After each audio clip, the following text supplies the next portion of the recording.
Hi, everybody. Welcome to my Resilience Reveal podcast with Lisa Sinnott. I have got a special guest today. Mr. B-Rad himself is here, and he, for the very first time, is going to publicly share his resilience life story. His life journey was challenging, to say the least. That's an understatement. So please start from wherever you want to start from. Well, I was born and raised in Huntington, Indiana, little farm boy, milked a cow.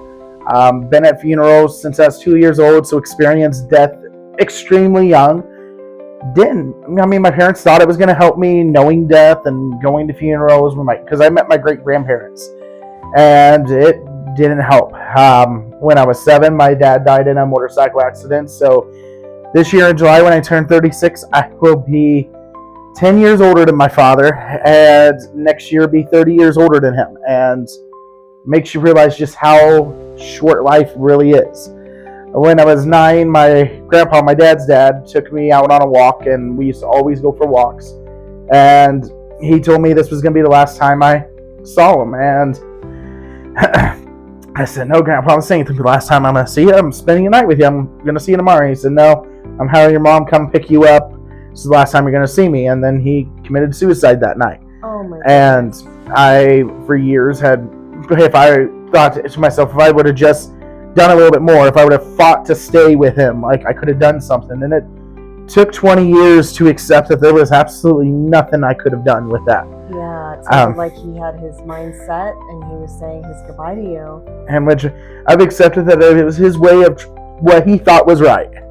And, right. Yes. It took me talking to my grandma about it years later to where she went into a deeper dive into what he was. And then I'm like, oh, I went through not only some of the stuff he went through, but I almost didn't make it through some of the stuff. So I couldn't blame him for what he did. And that was a big thing, was to accept that and, to forgive him for the pain that he caused me. Went through depression. Him and my grandma got divorced. He was losing his house to foreclosure. His oldest son, my dad, died 2 years earlier. His youngest son was constantly in and out of prison. So, it was just constant depression, and he didn't have the right people in his circle. And, his mom wasn't the best person to him. And unfortunately, she had a last conversation with him that I believe was the breaking point for him. So words are powerful no matter what. Yes.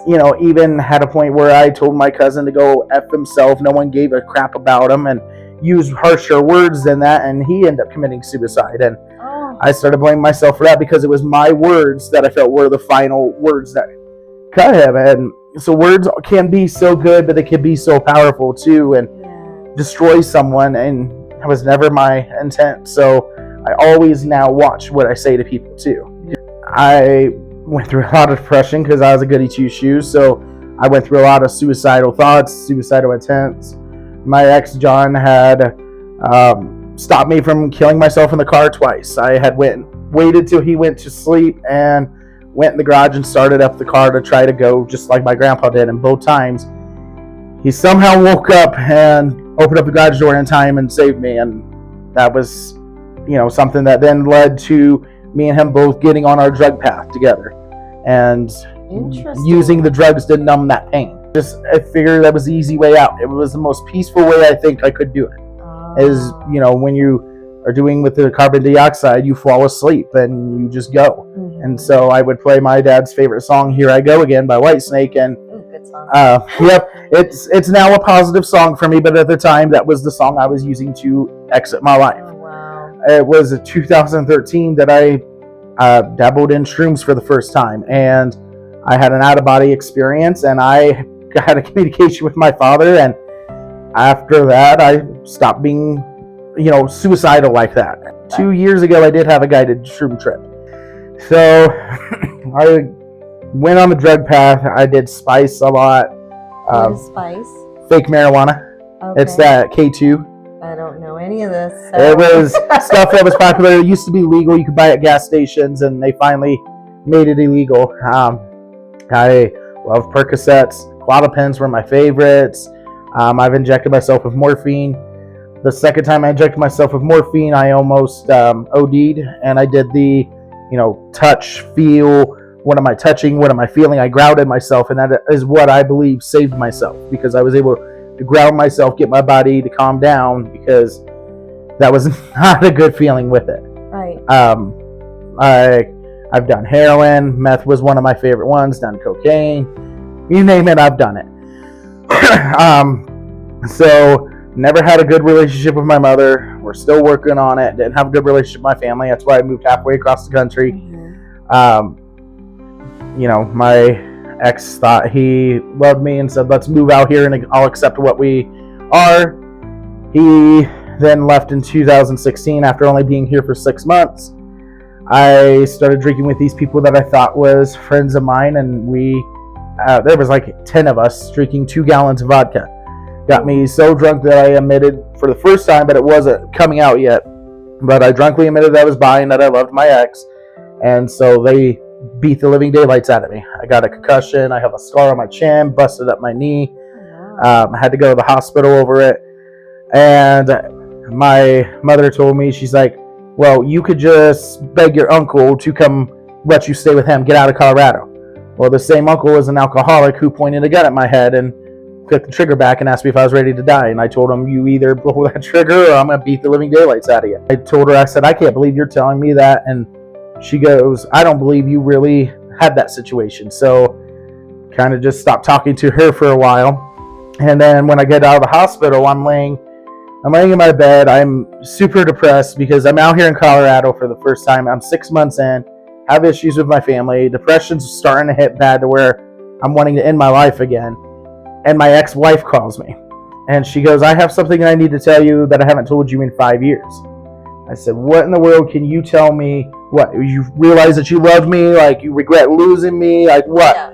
She goes, you remember 5 years ago when the condom broke? I said, yeah.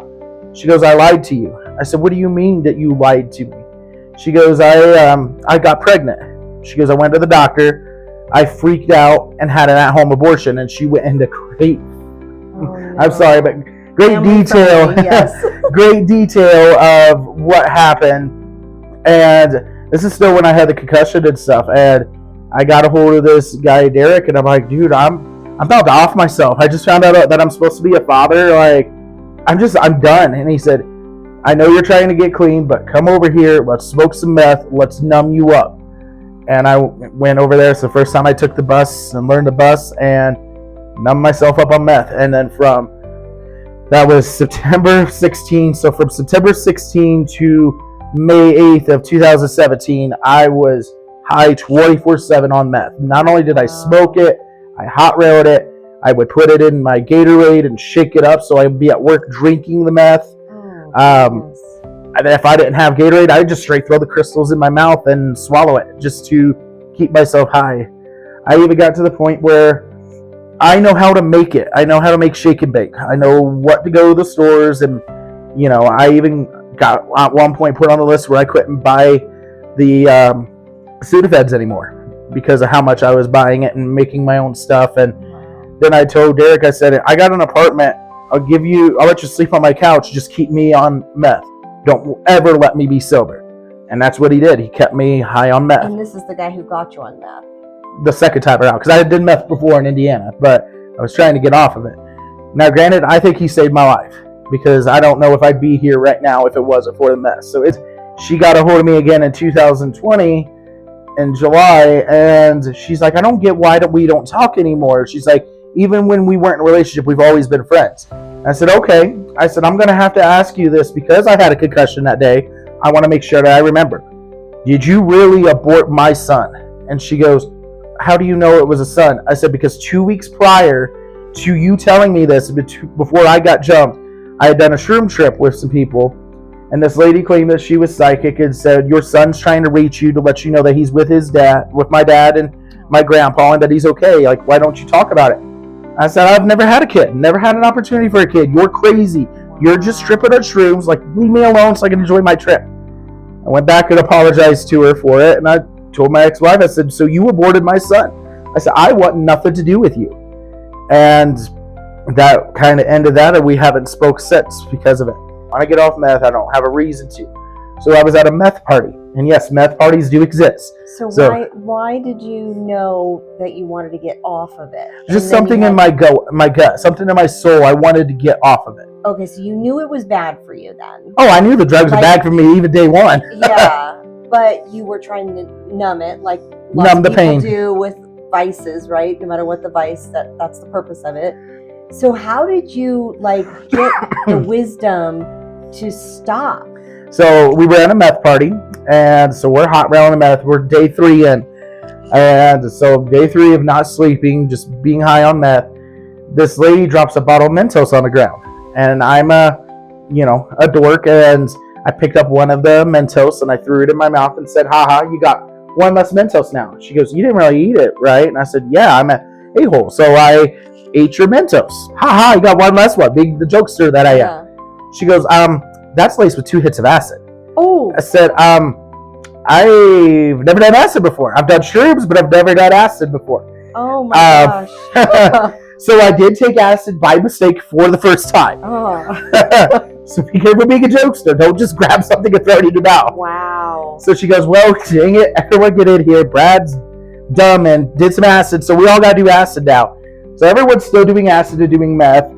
I go into a separate bedroom and lay on the floor in the corner, and the chick says that I'll always be remembered as the dude who randomly just tripped out by himself on the floor. I had an out-of-body experience, and I came out and I looked at my body and I saw the meth me. Like, I saw what I had become. Skinny. Like, when you're on drugs, you think that you look good. And I didn't like what I saw. And then my dad came to me and started going off on me. He's like, you are complete, like, because my mom told me that my dad hated gay people. So being in the closet, I hated myself because I thought my dad hated me. And my dad told me in the trip, and now people can believe this or not, but this is what happened in my mind. He said, "I don't give a crap if you're gay or not. What I do care is that you're ruining your life on this stuff. Figure it out." And then when I came to the next day, I sat there and I told myself, I'm like, I know what kind of life I can have on drugs. I'm constantly living out of a suitcase. I'm constantly homeless, losing apartments, losing jobs. I had just lost my job at StarTech, which was for AT&T Collections. I gave this lady $1,000 credit. I felt bad for her. And when they played the call, I could tell I was tweaking. And I thought to myself, holy crap, I'm tweaking on this phone call. Wow. And so they fired me. And then I was getting ready to lose my apartment, and I'm getting ready to be homeless in Colorado. So I said to myself, what kind of life could I live without it? And I went to this friend's house to go stay, and she handed me a pipe with meth in it, and I get to about right here. And I thought, what the heck am I doing? And I passed it, and I hadn't touched it since. And so I moved out of there and moved into another friend's place that didn't do drugs. Yep. That was it. Yep. I say acid is what got me off. Interesting. And so the trip on acid, seeing your dad, holding the conversation, all of that. Yep. Okay. Got me off. And then I was about 3 months clean, and I told my buddy Adrian, I said, I'm starting to feel everything that I've been numbing up. I'm feeling everything, and I'm afraid I'm going to end my life again. He goes, you need something to love you more than you love yourself. While you learn to love yourself, you can love something. So he traded an eighth of weed for my dog Mello. And Aww. She got set down. She was about 2 months old, and she was shaking, scared. Like, I've never seen a puppy scared. Aww. I picked her up, and I said, don't worry, baby girl, daddy's here. And she fell asleep in my arms. And that became the start of the reason why, because now I knew whatever I did affected her life, and it was unacceptable to go back to drugs. Yeah. So I stayed off of it. I've had good incentive. I like that friend who did that for you. Year in, I started having, cravings really bad. Like I wanted one last high. So I go to Denver and I go to this weed store that's no longer in business called Diego. And I told the bud tender there, I'm like, I am having bad cravings for my meth high. I don't get it. I want it to stop. He goes, okay, take this edible. He goes, it's a Chiba Chew sleepy time with melatonin. He says, I want you to eat the whole bar, and then I want you to take this infused joint and only smoke half of it. So I eat the whole bar. Forgot I ate the bar. I'm sitting there watching Family Guy, and I light up that joint. And I'm sitting there, and I'm like, man, why am I getting so stoned right now? I finished the joint. When I finished it, I realized, oh crap, I ate that edible. I think it's a good thing that I smoked that whole joint because I wasn't high like I was on meth, but I was so stoned from the weed that it got rid of my cravings, and I have never had cravings until it was about November time at the 7-Eleven on 8th Street. I saw a tiny bag on the ground that had gold skulls on it. I figured it was cocaine, something like that, and I picked it up, and it was, crystals. And I thought to myself, wow, this is free meth. I could have one last high right now. Instead, I walked it over and threw it in the trash. But I realized, even though 8 years later, because I had not been in front of the actual drug, I'm still a recovering addict to this day. I still had at that moment to choose between, do I want to do this drug or do I want to stay clean? And I chose to stay clean with it. Good for you. So how are you doing now with all of this? June, I had a suicide attempt. I was drinking with my ex-best friend, and he said some hurtful stuff that it triggered me. And so I took off drunk, drank and drove. You should not do it. No. I sped through Cascade, going to Woodland Park, going 100 miles an hour through the curbs, praying that I'll crash my car. Wow. For some reason, I did not. Made it to Ram Park Road up in the mountains of Woodland Park. Had a bottle of Jim Beam apple, full bottle sitting here. And I swear the bottle went like this. Like someone picked it up and purposely just dumped it in my car. I got mad and I threw the Coke drink, not cocaine. Right. So I threw my Coke drink and I was all mad. And my friend Sabrina is on the phone calming me down. She's like, look, I love you. Don't do this. And I'm like, look, Sabrina, I am either going to end my life tonight or I'm going to come down a different man. One of the two is happening. There's nothing you're going to do to change my mind. This is something I'm going to have to do myself. And she put people on alert, had people looking for me. But luckily no one found me because that would have not went over well. My mom called me and, because I left her a goodbye voice message. An actual goodbye voicemail. I am ending my life. I love you. Even though we've had problems, you're still the best mom. I don't want you to think that you had anything to do with this. And she called hours later and I'm still there. And she's like, what was this message about? I said, I'm debating on either ending myself or coming down this mountain a different man. She goes, well, you're not going to do that. You're going to come down a different man. And I went off on her. So you don't have the right to tell me what to do. You have not been a mother in the last 10 years. Like, with all these issues, you have no right to say this to me. Like, you have no right to tell me what to do. I'm going to do what I feel is best for me. And I hung up on her. And I had promised my ex-best friend before I left, when I was speeding down the curves, I had told him drunkenly that I would be home before he went to work. And when I pictured in my head, and I realized that I had made that promise to him, and I realized that if I would have actually done it, it would have destroyed him. And I knew that he cared and loved me more than, any other friend, just like my friend Adrian did. And I knew that I would screw him up, but me and Adrian weren't talking at the time either. And so I said, okay. What about the dog? The dog's in my mind. I have life insurance and I have a will to where if something happens to me, I have a couple beneficiaries who will get $100,000, and there's instructions of where they take care of the dogs. They go buy a house. So if something happens to me, my dogs are taken care of. Okay. So to me, the dogs are taken care of. It didn't matter. Yeah. Well, because of the drunken promise I made to my ex-best friend, I came down the mountain a different man, and he apologized for what he had said. And I told him, I said, you're technically the reason why I came back down the mountain. Wow. And unfortunately, we're not talking to this day. That's by my choice. He blocked me on everything, but he did me so wrong and lied to me so much and stole from me that I'm the one that's not talking to him. And it hurts. It sucks. Yes. I miss talking to him, but I'm not going to sit there and chase anyone. You want me out of your life? So be it. I'll continue moving on.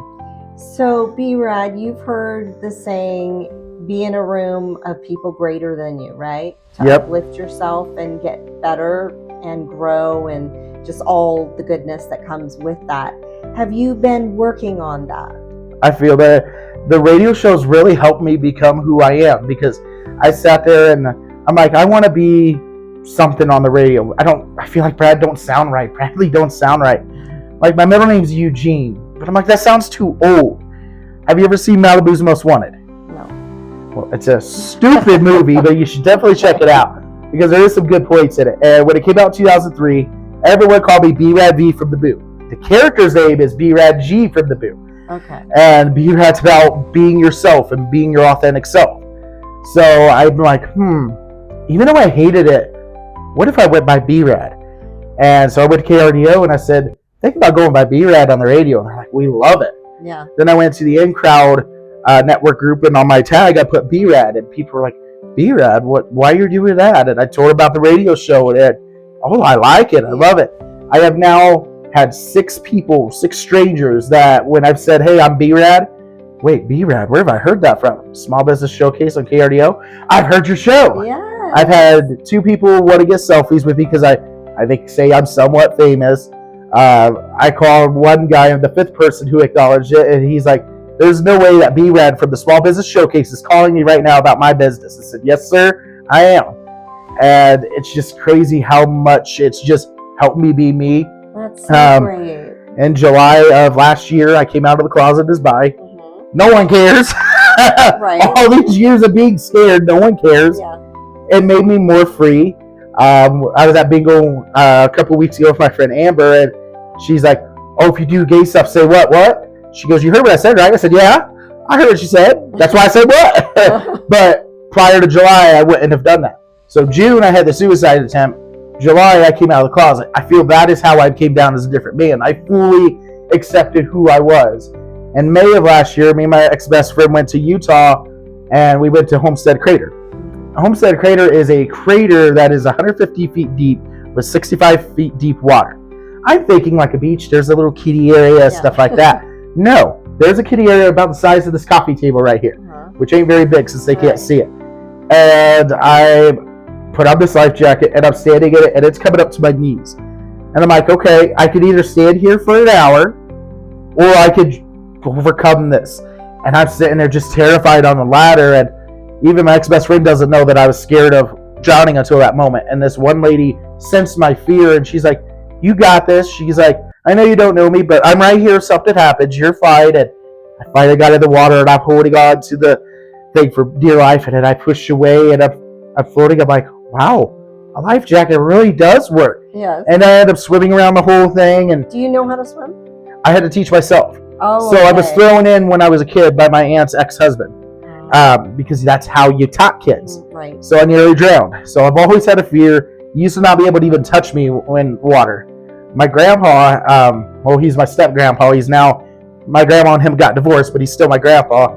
He's like, grab a hold of the ladder. He's like, teach yourself first how to kick your legs. And I taught myself that, and then the arms. He's like, you never know when in your life you need to know how to swim. Yes. So he taught me how to swim by me teaching myself. Wow. So I overcame that fear because I couldn't be in water where I couldn't touch. And so I overcame that in May. I realized how much fear controls your life. Yes. And I've overcome all that. 4 years ago, I got my dog Hilda. She was abandoned in a kennel. She was skin and bones, terrified of humans, hated humans, but she fell in love with Mello. So she's Mello's dog. But she's now the sweetest dog in the world. I've been able to rehabilitate her and everything. And then I started my entrepreneurship 2.5 years ago on August 23rd. August 23rd was the anniversary date of my dad's death. And people used to say, including John and my ex-wife, that we hate you from July 24th to September 1st. You become this depressed person. And yeah, because it's just how it was, unfortunately. So I'm like, I'm going to open my business on August 23rd and change that meaning. And it worked. Changing the meaning of the date worked. Idea. Yes. So take something negative and put it into the positive. Yep. Out there. I would like you to take a moment and share with them any advice if they are trying to get off of any type of vice, whether drugs, alcohol, anything at all. Speak into them. There was a quote that I heard a couple months ago when me and my ex-best friend stopped talking. Feel your emotions, but do not unpack there. It is okay to sit on your couch and cry if you have to. It is okay to go to therapy. It is okay to reach out to people for help, but find your tribe. If they're not checking on you, if you're a business owner, they're not asking about your business, if they're not legit asking you how you are doing, like I'll go to network groups and some of these people that I know, I'll go up to them and I'll say, how are you doing? Oh, I'm good. No. How are you doing? Those are the people that you want to open up to because those are the people that care. Feel your emotions, but do not unpack there. I was always scared of therapy, and 3 years ago, I went to Stephen Christopher, martial arts and mental health counseling coach. And I've gotten into arguments with therapists because my thing was, since I learned at a very young age that you could die tomorrow, if you could die tomorrow, why live your life? Because if I wanted to build a house, I died tomorrow and I didn't build the house, I was a failure. Well, finally, Stephen, I pulled up to his office and he has a yin-yang on his office. And my dad's memorial tattoo is a yin-yang. He used to have a yin-yang necklace over his, that I always wore, and then a yin-yang on his tattoo. And on his chest, on his tattoo. A tattoo of yin-yang on his chest. And so I thought, that's interesting. And then Here I Go Again started playing on the radio. I now utilize Here I Go Again as a sign from my father, and I utilize bicentennial quarters when I see them as signs from my father. So I'm like, okay, fine. I'll go in, and I'm talking to Steven, and I tell him this, and I tell him if I die tomorrow, then I'm a failure. And he goes, yeah, so what? What do you mean, so what? He goes, you're dead. There's nothing you can do about it. He goes, you're worried about dying tomorrow, but what if your body fails? What do you mean? At the time, I was still working at call centers. He goes, if you lose your hearing, you can't do your job. You have to go and figure out what you're going to do with your life and change your life. You're so worried about dying tomorrow, but you're not worried about your body failing. And he's like, even my vision has failed me to where I wanted to be in Homeland Security. I can't carry a gun. I can't be in security anymore. I had to pivot and figure out what now. So instead of what if, what now? And I sat there and thought about it. And he's like, genius. He's like, you can either worry about dying tomorrow and worrying about your body failing and just sit there and worry your entire life, or start living your life. So if it wasn't for going to therapy and getting off the drugs and all this that's come, and even some of the things we haven't even hit yet, it's amazing that what can happen in 3 years. May 8th will be 8 years clean off meth and all the drugs. Congratulations. Thank you. That's incredible. Anything else you'd like to include for our listeners? Just, if you need someone to chat, 719-666-2235. I'm someone that'll listen. There's so many things out there that people are scared of. People think that people are going to do things. If you have a loved one that's on drugs, show them that you love them. Don't enable them, but don't abandon them, because if you abandon them, why would they want to get out? Exactly. I got 2 amazing dogs now. I've got this business going. I've been off. I've met amazing people like you. I got a radio show on KRDO every Saturday at 10 a.m. now. They just told me this morning it's going to now be on Spotify and other apps, so it's going to help with more exposure. I made a deal with the Vibe Stadium. I got a Vibe Suite now. Cool. There's just I so want much. an invite. Hey, we can put your little podcast in the thing and have a little after baseball game podcast. There's just so much that could be done, and I always wear my heart on the sleeve. And when I was on drugs, people was around me because I had the drugs. Mm-hmm. When I stopped doing the drugs, they weren't around. Isn't that interesting? Yep. Mm-hmm. I get that. It's an amazing life out there, and you can have a little better life. Don't feel your emotions. Don't unpack there. If you're a business owner, don't quit on your bad day if you're not going to quit on your good day. Yes. Even if those bad days are back to back to back. Yes. And just stop watching the news. And there is the suicide line too. I'm surprised you didn't try that. Well, you just didn't want. I didn't want the help. Okay, you were just done. Yep. Yeah. But I am thankful that I'm still here, yes. because we are too. to think that June is just 2 months away from being a year, and I have not been suicidal since. That's wonderful. Like, I used to be suicidal free since 2013. I can't now because of June. But you know what? I overcame it. I'm sorry to Sabrina and to my mother and to my ex-best friend for causing the fear, but you know what? I'm here. I am sorry to John for putting him through the things that I put him through. I mean, me and him had a fallout for, reasons that, but I'm still sorry for my part. Don't know if any of these people are going to hear this or not, but this is me being 1,000% honest. Mm-hmm. I've been in Colorado going on 10 years now. Never would have thought I'd have a radio show. Yes. Never would have thought any of this. Right. So if I could go back in time to the boy who's like, what kind of life guy I could build without, and just be like, well, you worked at Home Advisor for 4 years as the marketing person.